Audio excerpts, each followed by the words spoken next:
Okay, here I would like to give you my early understanding of what happened in the 2020 Nagorno-Karabakh War, which began on September 27th and ended just a few days ago on November 9th.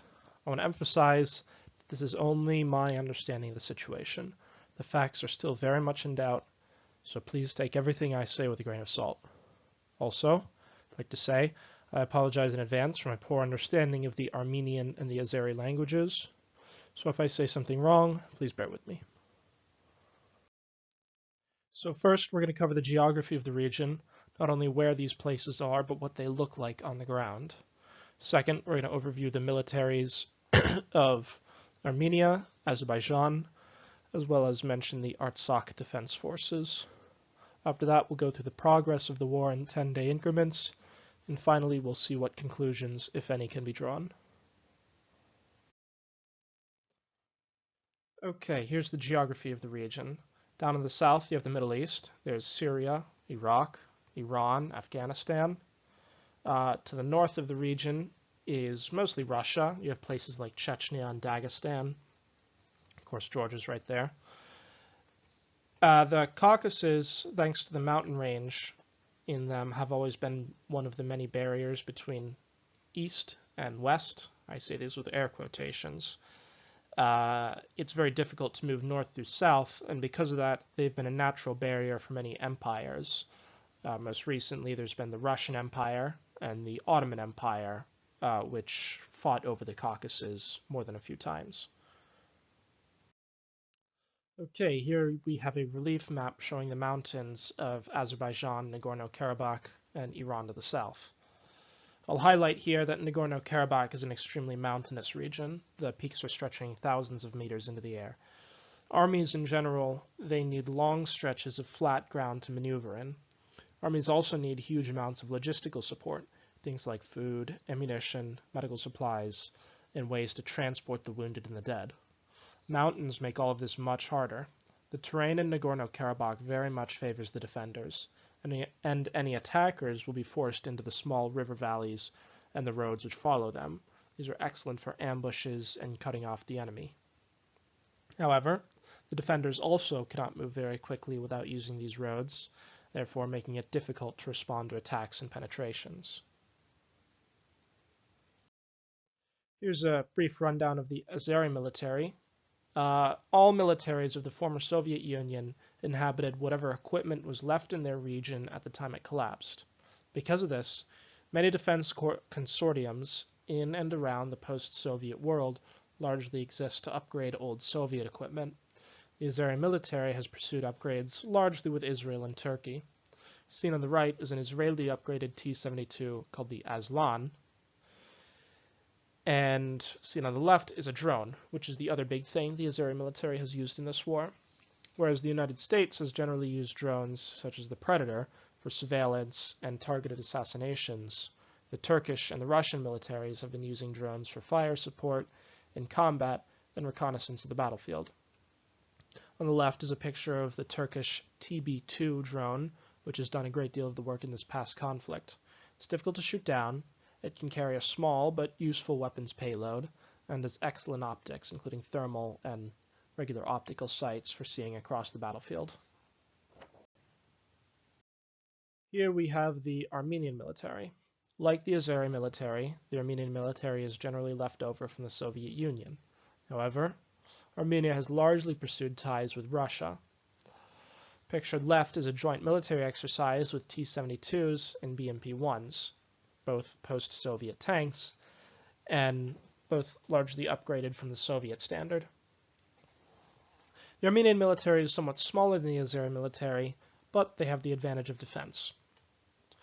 The Armenian military also work closely with the Artsakh Defense Forces. It's sometimes difficult to see where one of them ends and the other begins. The Artsakh Defense Forces are often well-motivated troops, but importantly, they're not professional soldiers, they're militias. The Artsakh Defense Forces often have a mishmash collection of whatever equipment they can find, and they struggle when fighting a better funded and better trained military like the Azeris created. You can see in this picture This man is using different camouflages, probably because he couldn't find a helmet with the same camouflage as his uniform. He's also using a very old automatic grenade launcher as a mortar, rather than using an actual mortar. This is probably because this is some of the best fire support that the Artsakh defense forces can regularly rely upon, rather than hoping that the overstressed Armenian fire support might be available for them. Okay, here we have satellite maps from Google Earth. Here, Stepanakert in the north is labeled as Zankendi. Just below that is Shusha. And then, if you follow the road down, is Lachin. Notice how the mountains in Nagorno-Karabakh, they form sort of a J shape in this picture. Remember, outside of these mountains, it's going to be very easy for the Azeri forces to maneuver. They don't really have anything blocking them, geographically speaking. But as soon as they get into the mountains, they can really only go forward or back.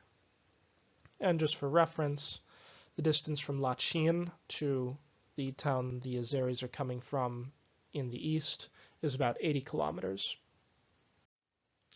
So the war officially began on the 27th of September, with both sides accusing each other of firing artillery barrages first. And the initial Azeri attacks began a few days later on the 1st of October.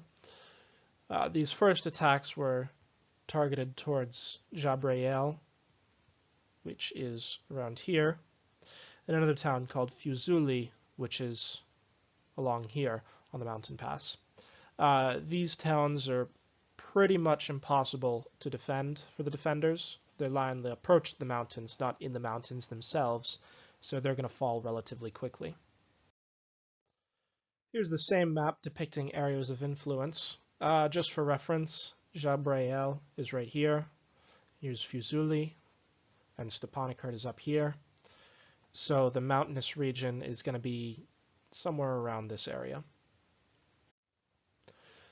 One thing I want to highlight is that while we generally think of wars as having clearly defined front lines, this is actually a rather poor way of understanding it.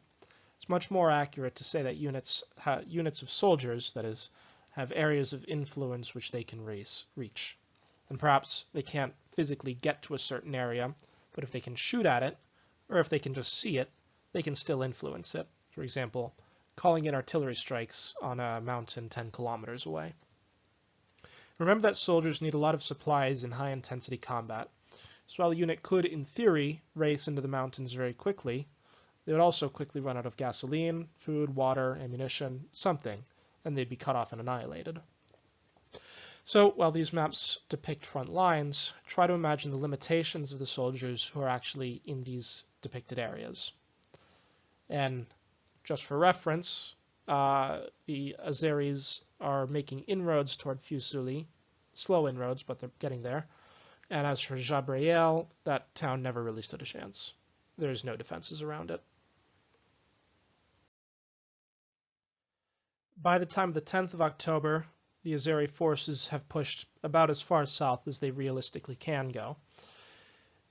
The highway E002, it runs along a relatively flat area. You can see this river right here.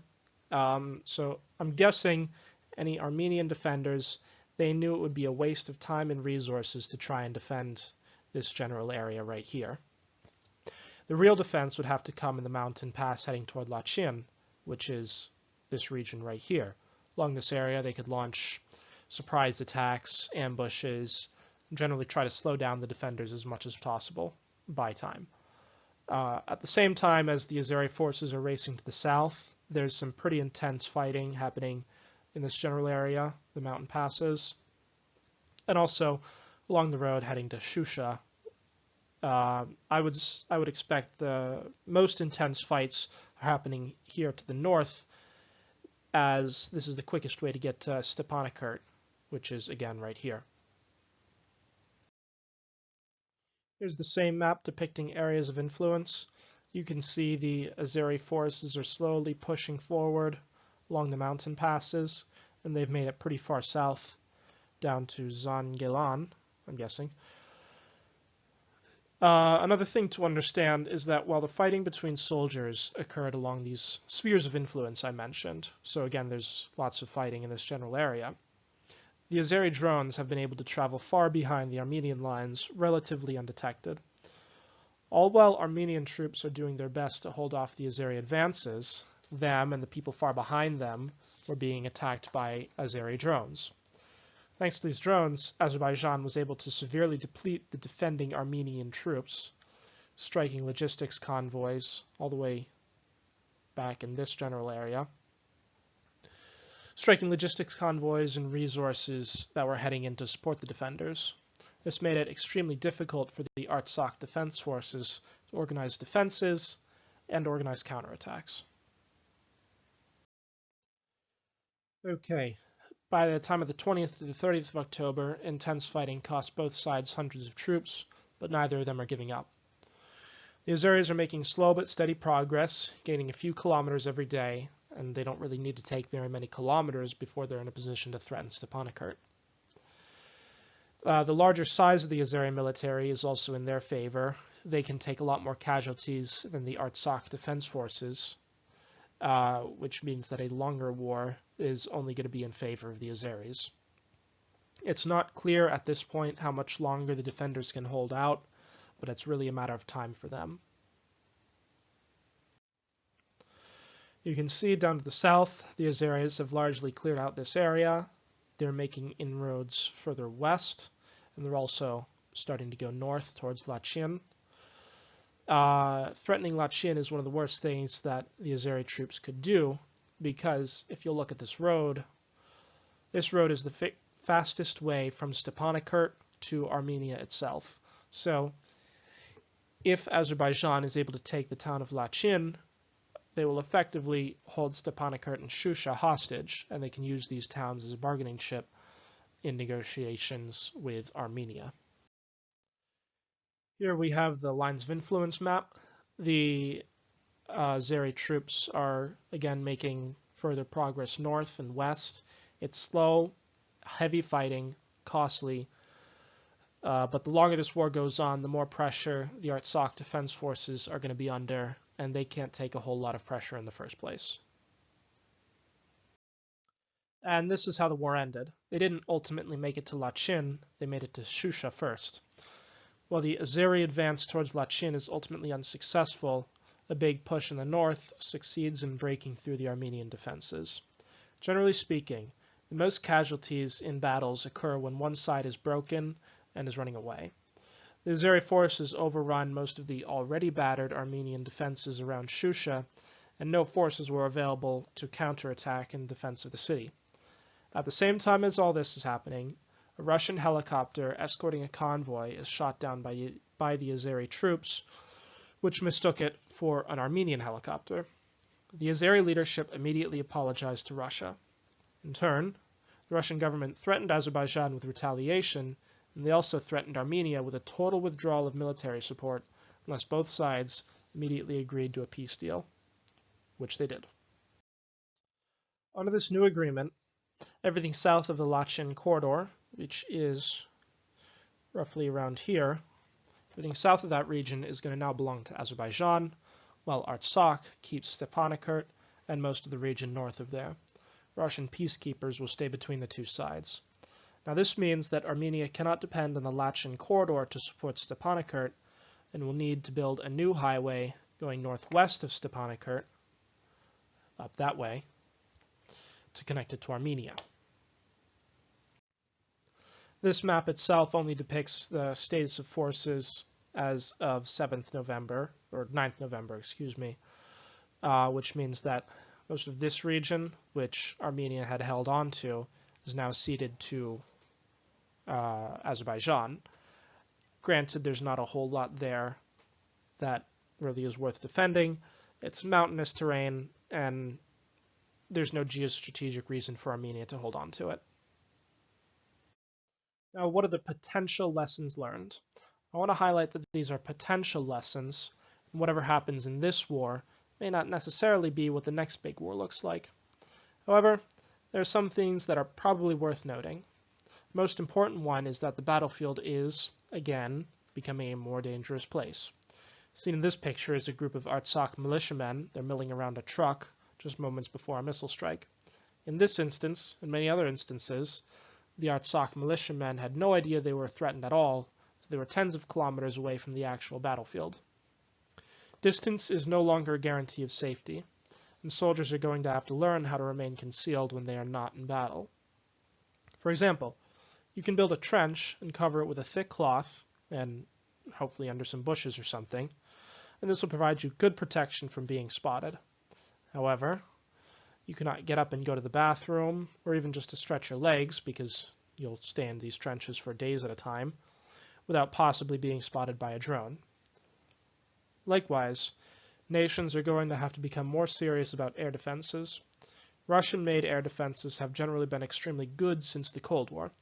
However, to be properly used, they need a lot of radars and missile batteries to coordinate a defense over a wide area. And Armenia's very small economy meant it could hardly afford these expensive vehicles. The cost of not properly protecting your troops is allowing the enemy drones to control the skies. So there's really no good options. The Artsakh militias will need better support next time. They are perfectly capable of fighting small battles. They're motivated troops. But they cannot sustain intense combat for weeks at a time, and they certainly had only a very limited response to the Azeri drone capability. War is expensive, but nations which cannot afford all of this equipment are going to suffer as a result. However, I do not believe that anything fundamental has changed. An enemy in a strong defensive position can still be broken if they are badly cut up by air and artillery strikes. It is only that war is getting more deadlier for everyone involved, and this is something that has not changed in the course of human history. Here are some final notes.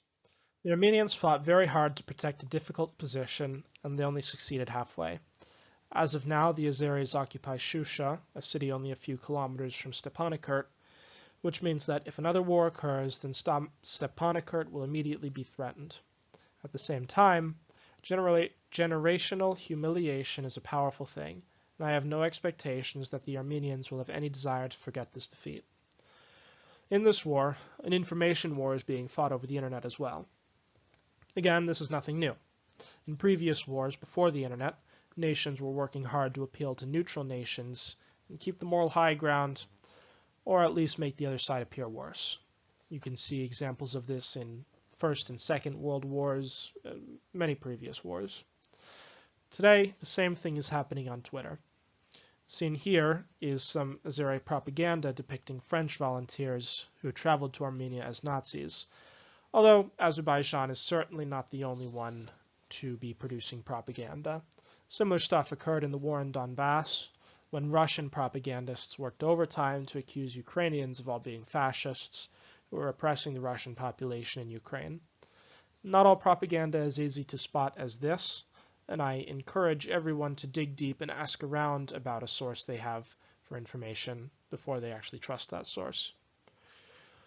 To wrap things up, the balance of power in the Middle East is threatened. After Turkey's invasion of Syria last year, their bombings in Libya, which proved that these drones would work in the first place, and now the success of the Turkish allied Azeri military, I would think that Turkey considers themselves to be a rising star. What this means for the Turkish position in NATO can only be speculated. Thank you very much.